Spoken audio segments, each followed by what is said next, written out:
Salutations. Pour tout encadrement en sciences économiques et de gestion, veuillez nous contacter sur WhatsApp 07 59 33 25 63 plus 225. Exercice. À un guichet Sotra, à la gare sud du plateau, Abidjan, se présentent deux femmes, trois hommes. On choisit au hasard deux personnes différentes pour une enquête. Soit X égale le nombre de femmes. 1. Donner la loi de X. 2. Calculer la probabilité de choisir une femme au moins. 3. Calculer l'expérience mathématique des cas types de la variable X. Donc, dans notre exercice, on dit que X est le nombre de femmes. Donc, X, le nombre de femmes. Maintenant, l'exercice nous dit à la première question, question 1, on nous dit de donner la loi, question 1, donner la loi de X. Loi de X. On va réunir l'énoncé pour trouver la loi de X. On dit à un guichet Sotra à la gare sud du plateau Abidjan se présentent deux femmes et trois hommes. On choisit au hasard deux personnes différentes pour une enquête. Donc, on a une population. Donc d'abord, on a un premier sous-ensemble, N, je vais dire NF, l'ensemble des femmes, NH, l'ensemble des hommes, qui va nous donner la population totale NF plus NH. Donc, on a combien de femmes?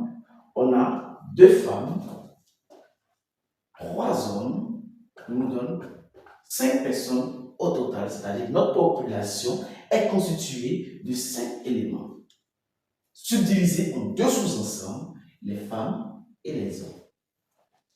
Dans cette population-là, on choisit au hasard deux. Donc, dans cette population, dans l'échantillon, on extrait, et dans la population, on extrait un échantillon de taille petit n qui est égal à 2.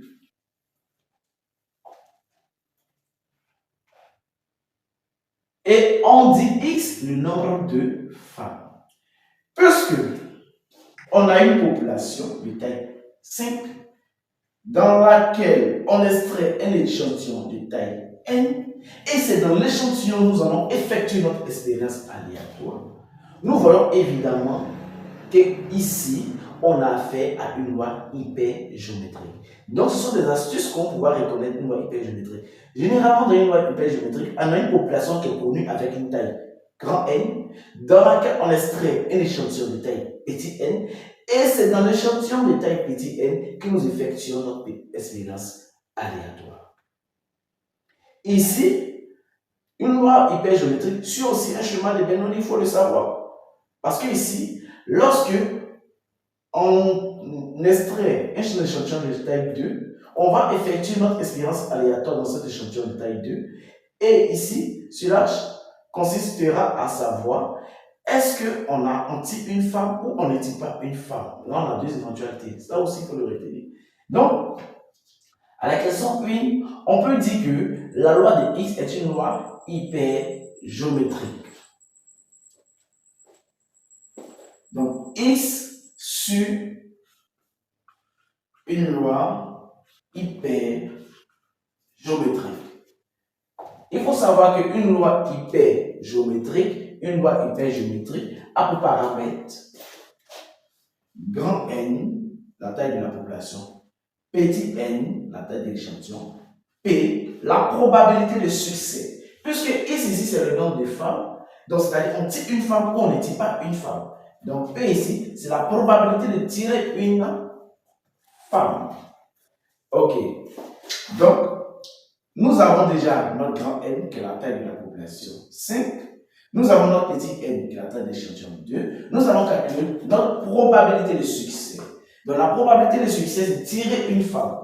Donc on fait cardinal, c'est-à-dire le nombre de femmes le nombre de femmes, sur la population totale pour déterminer sa probabilité. Ça nous donne 2 sur 5, ce qui équivaut à 0,4. Donc, on peut dire x sur une loi hypergéométrique de paramètres grand N c'est 5, de taille d'échantillon petit 2 et de probabilité 0,4. On peut utiliser 0,4 ou on peut utiliser 2 cinquièmes. Donc, on va laisser ça sous forme de fraction. Ça ne fait rien. 2 cinquièmes. Ensuite, on peut donner aussi la fonction, la loi de probabilité, la fonction de probabilité. Donc, il faut savoir, lorsqu'on a une loi hypergéométrique, la probabilité de x est égale à petit x est égale bas des fractions, combinaison de l'échantillon de la population. Au numérateur, on a combinaison de x dans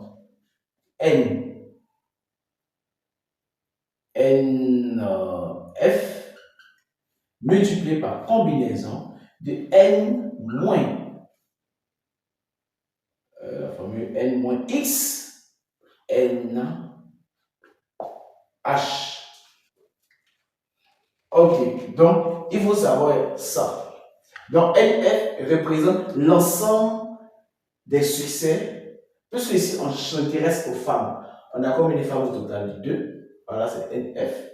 NH représente l'ensemble des échecs. Ici, des échecs, on ne cherche pas les hommes, donc les échecs sont les hommes. Donc voilà notre formule de la loi hypergéométrique. Donc, ça c'est la question 1. Voilà, on va remplacer chaque élément. Grand X est égal à X est égal. On sait que N, petit n égale à 2, dans la combinaison de 2 dans 5, combinaison de X, NF est égal à 2, multiplié par combinaison de 2 moins X dans 3. Voilà. Donc voilà ici notre formule de probabilité. On va passer à la question 2.